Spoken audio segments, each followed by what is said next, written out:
ಧರಿಸಿ ಮಾರು ವೇಷದಲ್ಲಿ ಬಂದು ಲಕ್ಷಾಂತರ ಮೌಲ್ಯದ ಚಿನ್ನ ಕಳ್ಳತನ ಮಾಡಿರುವ ಘಟನೆ ಹಾಸನ ಜಿಲ್ಲೆ ಅರಕಲಗೂಡು ಪಟ್ಟಣದ ಆರ್ಆರ್ ಗೋಲ್ಡ್ ಪ್ಯಾಲೇಸ್ನಲ್ಲಿ ನಡೆದಿದೆ. ಜುಲೈ 11ರ ಗುರುವಾರ ಮಧ್ಯಾಹ್ನ 2:45ಕ್ಕೆ ಬಂದಿದ್ದ 4 ಮಹಿಳೆಯರು 6.91 ಲಕ್ಷ ಮೌಲ್ಯದ 94.715 ಗ್ರಾಂ ತೂಕದ ಚಿನ್ನಾಭರಣಗಳನ್ನು ದೋಚಿ ಪರಾರಿಯಾಗಿದ್ದಾರೆ. ಓಲೆ ಹಾಗೂ ಮಾಂಗಲ್ಯ ಸರ ಬೇಕೆಂದು ಬಂದಿದ್ದ ಖತರ್ನಾಕ್ ಚೋರಿಯರು ಅಂಗಡಿ ಸೇಲ್ಸ್ಮನ್ ಕಣ್ಣು ತಪ್ಪಿಸಿ ಮಾಂಗಲ್ಯ ಸರ ಹಾಗೂ ಓಲೆಯನ್ನ ಕಳ್ಳತನ ಮಾಡಿದ್ದಾರೆ. ಕಳ್ಳತನದ ದೃಶ್ಯ ಸಿಸಿ ಕ್ಯಾಮೆರಾದಲ್ಲಿ ಸೆರೆಯಾಗಿದ್ದು ಅರಕಲಗೂಡು ಪೊಲೀಸ್ ಠಾಣೆ ವ್ಯಾಪ್ತಿಯಲ್ಲಿ ಘಟನೆ ನಡೆದಿದೆ.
ನಾನು ಆರ್ಆರ್ ಗೋಲ್ಡ್ ಪ್ಯಾಲೇಸ್ ಅರಕಲಗೂಡಿನ ವ್ಯವಸ್ಥಾಪಕರಾದ ರಾಘವೇಂದ್ರ ಜೈನ್ ಮಾತಾಡ್ತಾ ಇದ್ದೀನಿ.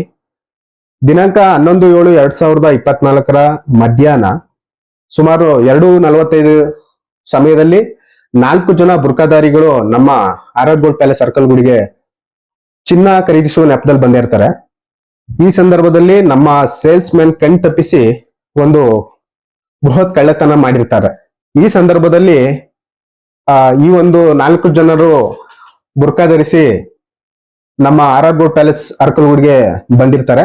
ಸೇಲ್ಸ್ ಮ್ಯಾನ್ಗೆ ವಾಲೆ ತೋರಿಸುವಂತ ಹೇಳ್ತಾರೆ, ಕರಿಮಣಿ ಸರ ತೋರಿಸುವಂತ ಹೇಳಿರ್ತಾರೆ ಮತ್ತು ಮಾಂಗಲ್ಯ ಸರಗಳನ್ನು ತೋರಿಸುವಂತ ಹೇಳ್ತಾರೆ.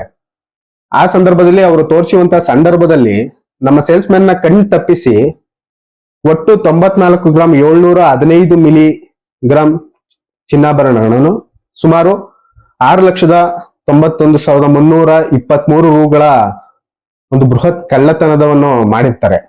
ಹೀಗಾಗಿದೆ. ಈ ಕುರಿತಂತೆ ದಿನಾಂಕ 12/7/2024 ಅರ್ಕಲಗೂಡು ಪೊಲೀಸ್ ಸ್ಟೇಷನ್ ನಲ್ಲಿ FIR ಕೂಡ ದಾಖಲಾಗಿರುತ್ತದೆ. ಆದ್ರಿಂದ ಇನ್ ಮುಂದೆ ಆದ್ರೂ ಎಲ್ಲ ನಮ್ಮ ಸಹೋದ್ಯೋಗಿ ಜ್ಯುವೆಲರಿ ಶಾಪ್ ನ ಮಾಲೀಕರುಗಳು ಈ ಕುರಿತು ಗಮನ ಹರಿಸಬೇಕು. ಮುಂದೆ ಈ ರೀತಿ ಘಟನೆಗಳು ಮರುಕಳಿಸದಂತೆ ಆಗ್ಬೇಕು ಅನ್ನೋದು ನನ್ನ ಉದ್ದೇಶ. ಸ್ಥಳೀಯ ಹಾಗೂ ನಿಖರ ಸುದ್ದಿಗಾಗಿ ಸಬ್ಸ್ಕ್ರೈಬ್ ಆಗಿ ಬೇಮಾ ವಿಜಯ ಡಿಜಿಟಲ್ ಯೂಟ್ಯೂಬ್ ಚಾನೆಲ್ ಹಾಗೂ ಪಕ್ಕದಲ್ಲಿ ಕಾಣುವ ಬೆಲ್ ಐಕಾನ್ ಕ್ಲಿಕ್ ಮಾಡಿ ಕ್ಷಣ ಕ್ಷಣದ ಅಪ್ಡೇಟ್ಗಳನ್ನ ಪಡೆದುಕೊಳ್ಳಿ.